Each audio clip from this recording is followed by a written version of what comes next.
If in case if you are looking for some quality progress ಯಾವುದೋ ಒಂದು muscles under developed ಇದೆ ಅನ್ಕೋಣ. ಅಂದ್ರೆ ನೀವು ಎಷ್ಟೇ ಮಾಡಿದ್ರು ಇಂಪ್ರೂವ್ ಆಗ್ತಿಲ್ಲ ಅನ್ಕೊಳ್ಳಿ. ಸೊ ನೀವು ಆ ಮಸಲ್ಸ್ ನ ಪ್ರಿಯಾರಿಟೈಸ್ ಮಾಡಬೇಕು. ಅಂದ್ರೆ you have to keep that muscle as your first set of sequences. ಈಗ ಲೆಟ್ಸ್ ಸೇ ನಿಮ್ದು ಚೆಸ್ಟ್ ವೀಕ್ ಇದೆ, ಚೆಸ್ಟ್ ಫಸ್ಟ್ ಮಾಡಿ. ಲೆಟ್ಸ್ ಸೇ ನಿಮ್ದು ಬೈಸೆಪ್ ವೀಕ್ ಇದೆ ಅಂದ್ರೆ ಬೈಸೆಪ್ ಫಸ್ಟ್ ಮಾಡಿ, ಆಮೇಲೆ ಬ್ಯಾಕ್ ಮಾಡಿ. ಸೊ ಈ ರೀತಿ ಚೇಂಜ್ ಮಾಡಿದ್ರೆ ಸೀಕ್ವೆನ್ಸ್ ಅಲ್ಲಿ ಸೊ ಯಾವ್ದು ವೀಕ್ ಇರುತ್ತಲ್ಲ ಅದು ಸ್ಟ್ರಾಂಗ್ ಆಗೋ ಚಾನ್ಸಸ್ ಜಾಸ್ತಿ ಇರುತ್ತೆ. ಸೊ ಈಗ ನಂದೇ ಕೇಸಲ್ಲಿ ನಂದು ಅಪ್ಪರ್ ಚೆಸ್ಟ್ ತುಂಬಾ ವೀಕ್ ಇತ್ತು, ಆಯ್ತಾ. ಸೊ ನಾನೇನ್ ಮಾಡಿದೆ, ಫ್ಲಾಟ್ ಬೆಂಚ್ ಪ್ರೆಸ್ ಈಗ ಮಾಡ್ತಾನೆ ಇಲ್ಲ. ಈಗ ಮೆಜಾರಿಟಿ ನಾನು ಏನ್ ಮಾಡ್ತೀನಿ ಅಂದ್ರೆ ಅಪ್ಪರ್ ಬಂದ ತಕ್ಷಣ ವಾರ್ಮ್ ಎಲ್ಲ ಮುಗಿಸ್ಕೊಂಡು ನಾನು ಇನ್ಕ್ಲೈನ್ ಚೆಸ್ಟ್ ಪ್ರೆಸ್ ಮಾಡ್ತೀನಿ, ಇನ್ಕ್ಲೈನ್ ಡಂಬಲ್ ಅಥವಾ ಬಾರ್ಬೆಲ್. ಸೊ ಎಷ್ಟು ಮಾಡ್ತೀನಿ ಅಂದ್ರೆ ಒಂದು 6 to 7 ಸೆಟ್ಸ್ ಮಾಡ್ತೀನಿ. ನನಗೆ ಬೇಕಿರೋದು ಅಪ್ಪರ್ ಚೆಸ್ಟ್.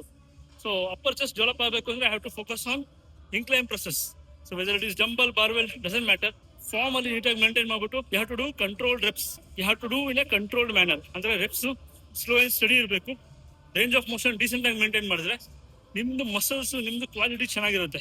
ಈಗ ನೀವು ನೋಡ್ಬೋದು, ನಾನೇ ನೋಡ್ಬೋದು, ನನ್ನ ಹಳೆ ಫೋಟೋಸ್ ವಿಡಿಯೋಸ್ ನೋಡಿದ್ರೆ ಅಪ್ಪರ್ ಚೆಸ್ಟ್ ಅಷ್ಟು ಡೆವಲಪ್ ಆಗಿರ್ಲಿಲ್ಲ ನಾನು. ಅಂದ್ರೆ ಇತ್ತು, ಲೈನ್ ಇತ್ತು, ಬಟ್ ಆ ಶೇಪ್ ಇರಲಿಲ್ಲ, ಆ ಥಿಕ್ನೆಸ್ ಇರಲಿಲ್ಲ. ಈಗ I can feel the thickness because ಸಣ್ಣ ಚೇಂಜ್ ಮಾಡಿದೆ. ಫ್ಲಾಟ್ ಎಕ್ಸರ್ಸೈಸ್ ನ ರಿಮೂವ್ ಮಾಡಿ ಬರೀ ಇನ್ಕ್ಲೈನ್ ನ ಜಾಸ್ತಿ ಪ್ರಿಯಾರಿಟೈಸ್ ಮಾಡ್ತಾ ಇದ್ದೀನಿ.